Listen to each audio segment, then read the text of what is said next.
सबसे पहले हमें ये जानने की जरूरत है कि मेंस्ट्रुअल कप क्या है। जैसे कि हम जानते हैं ये दिखाने के लिए this is a menstrual cup. ठीक है, ये एक सैनिटरी प्रोडक्ट है जो हमारे विजाइना में यूज किया जाता है, जिससे कि जो मेंस्ट्रुअल माहवारी का ब्लड होता है वो इसमें कलेक्ट होता है विजाइना के अंदर। अब सबसे पहले हमें ये जानने की जरूरत है कि ये मेंस्ट्रुअल कप किससे बना है। ये मेडिकल ग्रेड सिलिकॉन से बनता है, जो कि बहुत इनर्ट सब्सटेंस है। ये हमारी बॉडी के साथ कोई रिएक्शंस नहीं करता, इन्फेक्शंस नहीं कॉज करता। और मेंस्ट्रुअल कप के दो पार्ट्स होते हैं। ऊपर वाले पार्ट को हम कप कहते हैं और नीचे ये स्टेम होता है। बहुत से मेंस्ट्रुअल कप स्टेम के बिना भी आते हैं, बट मोस्टली कप होता है और नीचे स्टेम होता है। अब सबसे पहले हमें इसके फायदे कुछ जानने चाहिए कि ये एक यूजर फ्रेंडली चीज है। इससे कोई रैश नहीं होता, खारिश नहीं, खुजली नहीं आती, बदबू नहीं आती है।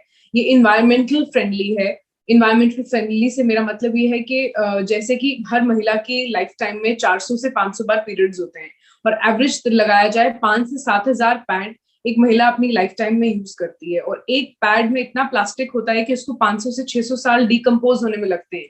तो आप समझ सकते हैं कि हम कितना प्लास्टिक अपने लाइफ टाइम में एक महिला अपने पीरियड्स की वजह से यूज करती है। तो अगर हम मेंस्ट्रुअल कप यूज करते हैं तो हम ये एक बहुत ही इन्वायरमेंट फ्रेंडली ऑप्शन है। और साथ ही साथ मेंस्ट्रुअल कप है, ये एक बेटर लाइफस्टाइल चॉइस भी है। लाइफस्टाइल चॉइस मतलब कि हम स्विमिंग कर सकते हैं, हॉर्स राइडिंग कर सकते हैं, योगा, स्पोर्ट्स। मेंस्ट्रुअल कप लगा के हम ये सब चीजें बड़े आराम से कर सकते हैं। जैसे बाकी महिलाएं बहुत झिझकती हैं पीरियड वाले टाइम पे ये सब चीजें करने से। ऑल्सो ये जो चीज है ये पॉकेट फ्रेंडली है। एक अच्छी कंपनी का मेंस्ट्रुअल कप आपको 500 से 600 रुपए का मिलेगा और ये अच्छा 10 साल तक आपको इस्तेमाल किया जा सकता है। मेंस्ट्रुअल कप को यूज करने के लिए पहले हमें ये जानना चाहिए कि मेंस्ट्रुअल कप 3 डिफरेंट साइजेस में आता है, small, medium and large.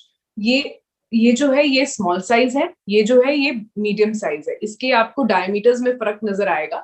Small size उन महिलाओं के लिए है, उन गर्ल्स के लिए जो सेक्सुअली एक्टिव नहीं है। मीडियम कप उनके लिए है जो सेक्सुअली एक्टिव है बट अभी उन्होंने किसी भी बच्चे को जन्म नहीं दिया है। और तीसरा साइज होता है लार्ज साइज, जो उन महिलाओं के लिए है जिनके बच्चे हैं, जिन्होंने बच्चों को जन्म दिया है। अब जब आप अपना परफेक्ट साइज का कप चूज कर लें, आप मार्केट से खरीद लें, सबसे पहले आप उसको स्टरलाइज करें, उसको धोएं अच्छे से, साबुन से, पानी से, टैप वाटर से धो लें। धो के उसको कपड़े से सुखा लें।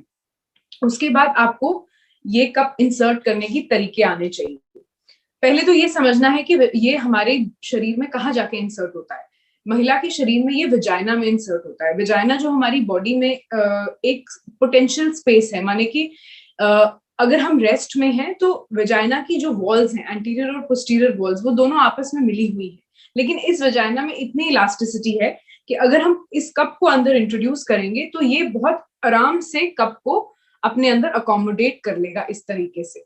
और जब कप निकलेगा तो विजाइना फिर आपस में दोनों वॉल्स उसकी जुड़ जाएंगी। अब विजाइना में इंट्रोड्यूस करने के लिए इसके 3 तरीके हैं। कप को हमें फोल्ड करने के 3 तरीके हैं। सबसे पहला आता है सी शेप और यू शेप। कप को लीजिए, इसको इस तरह से फोल्ड करिए, ये सी शेप और यू शेप फोल्ड कहते हैं इसको। नंबर 2 जो फोल्ड है उसको पंच डाउन फोल्ड कहते हैं। कप के आगे ऐसे पंच करिए, इस तरह से पंच डाउन करिए और ये इस तरह का फोल्ड बन जाएगा, इसको पंच डाउन फोल्ड कहते हैं। और जो तीसरा फोल्ड है उसको 7 शेप फोल्ड कहते हैं। कप को ऐसे पकड़िए और उसको आगे से ऐसे फोल्ड करिए ताकि यहाँ पे एक 7 बन सके, इस तरीके से। इसको हम 7 शेप फोल्ड कहते हैं। जो भी फोल्ड तीनों में से आपको ज्यादा कंफर्टेबल लगे उस तरह से आप इसको फोल्ड करिए। फोल्ड करने के बाद मैं जस्ट रेफरेंस के लिए आपको दिखा रही हूँ। सपोज करिए जैसे ये आपका विजाइना है, आपने कप को सी शेप या यू शेप में फोल्ड किया है। राइट हैंड में फोल्डेड कप को पकड़िए और लेफ्ट हैंड से विजाइना की दोनों वॉल्स को सेपरेट करिए और धीरे से फोल्डेड कप को विजाइना के अंदर इंट्रोड्यूस करिए। इंट्रोड्यूस करने के बाद फोल्ड को छोड़ दीजिए और फिर ये देखिए किस तरीके से ये अंदर फिक्स हो जाएगा। स्टेम दी जाती है, स्टेम से आप थोड़ा बहुत हिलाएंगे तो अगर कप अपनी प्लेस पे नहीं है, स्टेम से हिलाने से वो बराबर अपनी प्लेस पे आ जाएगा। अब जो ये विजाइना है, हमारे यूट्रस में से जितना भी ब्लड निकलेगा वो सब आकर मेंस्ट्रुअल कप में इकट्ठा हो जाएगा। इसका कोई लीकेज नहीं होगा, कोई स्टेनिंग नहीं होगी और ये 6 से 8 घंटे के लिए आप बहुत आसानी से इस्तेमाल कर सकते हैं। अपनी उंगली से बस पिंच डाउन करिए, पिंच डाउन करके बहुत आहिस्ते से इस कप को निकाल लीजिए। जिस तरीके से आपने फोल्ड किया था उसी तरीके से आप पंच डाउन करेंगे और बहुत आहिस्ता से मेंस्ट्रुअल कप को निकाल लेंगे। धीरे धीरे आहिस्ता आहिस्ता 1-2 बार आप इस्तेमाल करेंगे तो आपको इसको और इस्तेमाल करना बहुत आसानी से आ जाएगा। सबसे पहले हमें ये जानने की जरूरत है कि ये जो मेंस्ट्रुअल कप है ये एक स्टरलाइज्ड इनर्ट सिलिकॉन से बनता है। ये मेडिकल क्वालिटी का होता है। ये एक इनर्ट सब्सटेंस है। ये वैसे तो हमारी शरीर में किसी भी चीज से रिएक्शन नहीं करता, एलर्जी नहीं करता, खुजली नहीं होती, बदबू नहीं होती है, बट फिर भी हमें इसको साफ रखने की बहुत जरूरत होती है। सबसे पहले जब आपने इसको इस्तेमाल कर लिया है, आप नॉर्मल सोप और टैप वाटर लीजिए, उससे अच्छे से इसको साफ करिए। जब ये अच्छे से साफ हो गया, किसी भी प्रकार के खून के दाग धब्बे अगर हों वो जब निकल जाए, फिर उसको आप एक पैन लीजिए, एक पतीला लीजिए, उसमें पानी डालिए और पानी में 5 मिनट के लिए इसको उबाल लीजिए। फिर इसको सुखा के आप एक सूती कपड़े में या किसी भी कॉटन बैग में डाल के इसको स्टोर कर सकते हैं। और एक कप आप 6 से 8 घंटे के लिए इस्तेमाल कर सकते हैं। और अगर आप ये एक कप लेते हैं, ये कप कम से कम 8 से 10 साल तक आपको यूज में लाया जा सकता है। इतना लाइफ है इस कप का। बहुत से पेशेंट्स मुझसे पूछते हैं, बहुत गर्ल्स भी मुझसे पूछती हैं, बट घबराने की इसमें कोई बात नहीं है। जैसे कि मैंने पहले भी बताया, जो वेजाइना है वो एक पोटेंशियल स्पेस है और उसके ऊपर हमारे जो बॉडी के यूट्रस होता है, यूट्रस की ओपनिंग को हम सर्विक्स कहते हैं और सर्विक्स की के बाद आता है वेजाइना। सर्विक्स की ओपनिंग बहुत ही मामूली सी, बहुत छोटी ओपनिंग होती है। वहां से ब्लड सारा यूट्रस का कलेक्ट होके वेजाइना में आता है। तो ऐसे कोई कम्युनिकेशन नहीं है कि वेजाइना से चीज एब्डोमेन में चली जाएगी या अंदर गुम हो जाएगा। वैसे तो बहुत आसानी से कप निकल जाएगा। अगर फिर भी ना निकले तो आप डॉक्टर के पास, हम तो हैं, आप डॉक्टर के पास कभी भी आके चेकअप करा सकते हैं।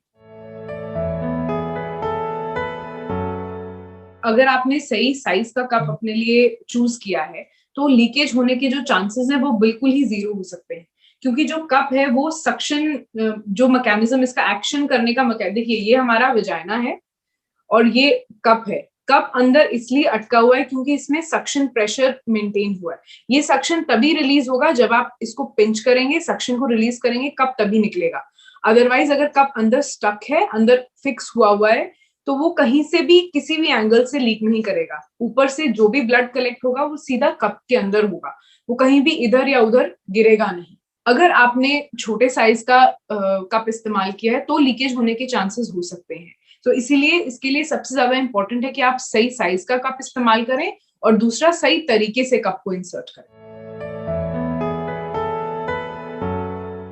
एज सच कोई भी एज नहीं है, कोई भी कप को इस्तेमाल कर सकता है। जो यंग गर्ल्स होती हैं जिनको नए नए पीरियड्स आना शुरू होते हैं वो भी इस्तेमाल कर सकते हैं, और जो लेडीज अपनी 40s 50s में है जिनको पीरियड्स आते हैं वो लेडीज भी ये इस्तेमाल कर सकते हैं। तो कोई एज ग्रुप नहीं है कब आपको इस्तेमाल करना चाहिए और नहीं, ये सब ऑल एज ग्रुप्स के लिए बना हुआ है।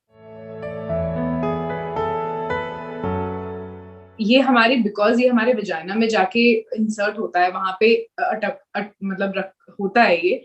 तो इससे पेनफुल एज सच कोई पेन की या दर्द होने की कोई प्रॉब्लम नहीं है। बस हम थोड़ा टाइम लगता है इसको यूज टू होने में, 1-2 साइकिल्स लगते हैं यूज टू होने में। जब आप यूज टू हो जाएंगे तो इससे ज्यादा कंफर्टेबल कोई चीज ही नहीं हो सकती यूज करने के लिए।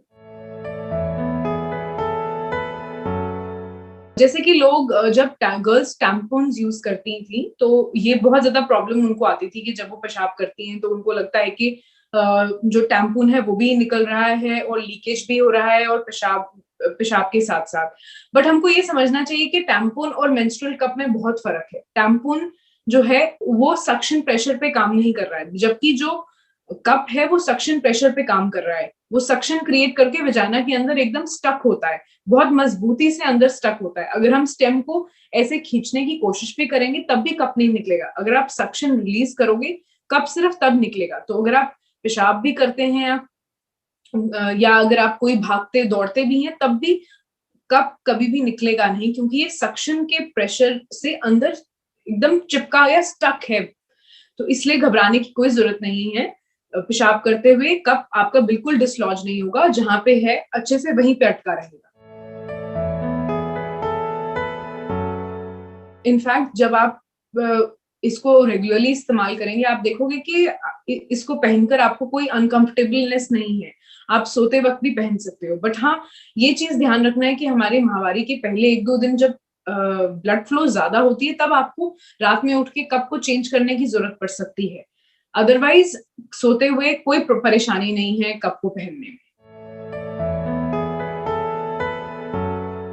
अगर आप थ्योरेटिकली हमसे पूछें तो बिल्कुल कर सकते हैं, लेकिन बिकॉज कप भी वजाइना में है तो इंटरकॉर्स के समय बहुत परेशानी हो सकती है। तो मेरी सलाह यही है कि आप इंटरकॉर्स के समय कप को इस्तेमाल मत करें। सबसे पहले तो हमको इस गलत फहमी से दूर होना चाहिए कि वर्जिनिटी का मतलब है कि हाइमन टूट जाना। बहुत सी लेडीज होती हैं जो पैदाइशी, जिनके पास हाइमन ही नहीं होता। हाइमन एक बहुत पतली सी मेम्ब्रेन होती है, थिन सा फिल्म होती है जो हमारी वजाइना के आगे होती है। तो बहुत सी लेडीज की ये फिल्म पैदाइशी ही नहीं होती, या फिर बहुत लेडीज जो स्पोर्ट्स वुमेन होती हैं, घुड़सवारी करती हैं, स्विमिंग करती हैं, जंपिंग करने से भी ये टूट जाती है। तो वर्जिनिटी और हाइमन का कोई भी रिलेशन नहीं है। लेकिन अगर आपको लगता है कि आपकी हाइमन टूटने से टूट जाएगी, तो तब आप इस कप को इस्तेमाल मत करिए, क्योंकि ये कुछ ऐसी चीज है जो वजाइना के अंदर इंसर्ट हो रही है। तो इंसर्ट करने से डेफिनेटली जो फिल्म होती है वो टूट सकती है। फिल्म के टूटने से आपकी हाइमन में ब्रेक्स आ सकते हैं, बट इसका ये मतलब नहीं है कि आपकी वर्जिनिटी लूज हो गई है।